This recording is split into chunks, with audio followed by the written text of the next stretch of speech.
আসসালামু আলাইকুম সুপ্রিয় দর্শক, ১৩ তারিখে লকডাউনের ঘোষণা দিয়েছে আওয়ামী লীগ। দর্শক, একটি অনলাইন সোশ্যাল মিডিয়ার ফেসবুকের মাধ্যমে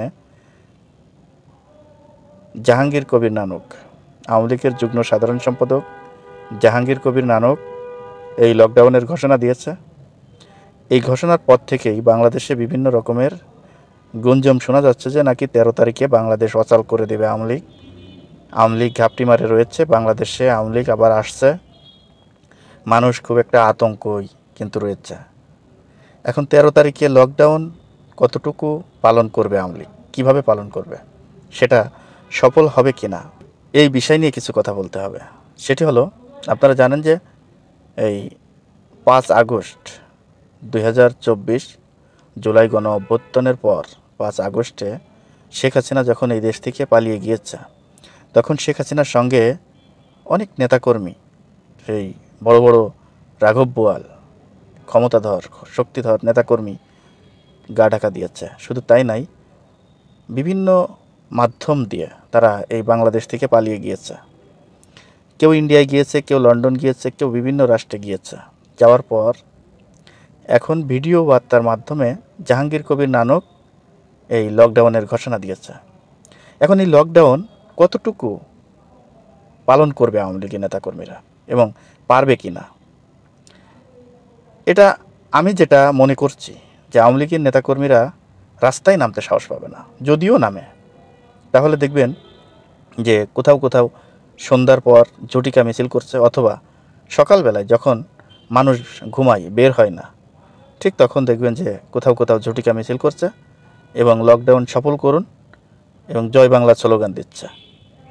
এখন এগুলো করে কি আসলে কোনো আন্দোলন জোরালোভাবে গড়ে তোলা সম্ভব? কখনোই সম্ভব না। আর লকডাউন এই জিনিসটা কিন্তু বাংলাদেশের মানুষ কখনোই এই করোনা না আসলে জানতো না লকডাউন কী জিনিস, এবং লকডাউনের মাধ্যমে কোনো আন্দোলন সফল হয়েছে আজ পর্যন্ত, কিংবা কোনো আন্দোলন হয়েছে, এটা কেউ দেখে নাই, বাংলাদেশের জনগণ দেখে নাই। লকডাউনটা ছিল করোনার সময়, আপনারা জানেন সে সময় আওয়ামী লীগ সরকার ক্ষমতায় ছিল, সরকারের পক্ষ থেকে লকডাউন দেওয়া হয়েছে। এখন আবার কিসের লকডাউন? এখন হরতাল, অবরোধ, বিভিন্ন রকমের আন্দোলন আছে, সেই সমস্ত আন্দোলনের ডাক দিতে পারো। কিন্তু লকডাউন আবার এই আন্দোলন কোন আন্দোলন? এটা তো কোনো আন্দোলন আমি আজ পর্যন্ত দেখি নাই যে লকডাউন দিয়ে আন্দোলন করেছে কোনো রাজনৈতিক দল। তা এই ধরনের টকডাউন এই ফেসবুকের মাধ্যমে আসলে কর্মসূচি দিয়া এটা জনগণ কখনোই এটা সফল করতে পারবে না, এবং জনগণ এতে সাড়া দিবে না। যেই দলের নেতাকর্মীরা দেশের থেকে পালিয়ে যায়, দেশের জনগণের মায়ের খাওয়ার ভয়ে এই দেশ থেকে পালিয়ে যায়, দেশের জনগণের চিন্তা করে নাই, তৃণমূলের চিন্তা করে নাই, আওয়ামী লীগের ওয়ার্ড পর্যায়ের নেতাকর্মী যারা রয়েছে তাদের চিন্তা করে নাই, না করে নিজেদের আখের গুছায় যারা হাজার হাজার কোটি টাকা লুটপাট করে বিদেশে পাচার করে, এবং এই দেশ থেকে যারা পালিয়ে গিয়েছে, এদের কথাই সাধারণ জনগণ কখনোই নামবে না। তো অতএব এই ধরনের রাজনীতি, এই ধরনের চিন্তাভাবনা এখন যে আওয়ামী লীগ করে, এটা আওয়ামী লীগের জন্য একটা লজ্জাজনক ব্যাপার। কারণ এই ধরনের রাজনীতি তো আওয়ামী লীগ করার কথা না। মানুষ আগে বলতো যে বিএনপি কি আন্দোলন করে, এই সেই অনেক কথা আমরা শুনেছি, যে আন্দোলনের রাজা হচ্ছে আওয়ামী লীগ, আন্দোলন করতে পারে আওয়ামী লীগ। তা আওয়ামী লীগ কী আন্দোলন করতে পারে এটা তো আমরা দেখেছি, যখন আওয়ামী লীগের কার্যক্রম নিষিদ্ধ করলো তখনই তো আমরা দেখেছি।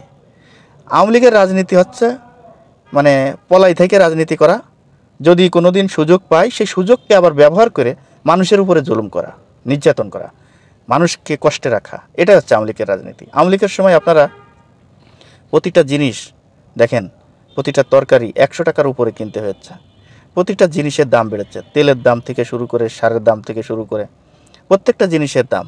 পেঁয়াজের দাম কখনোই ২০০ টাকার নিচেই আসতো না, বেশি ছাড়া।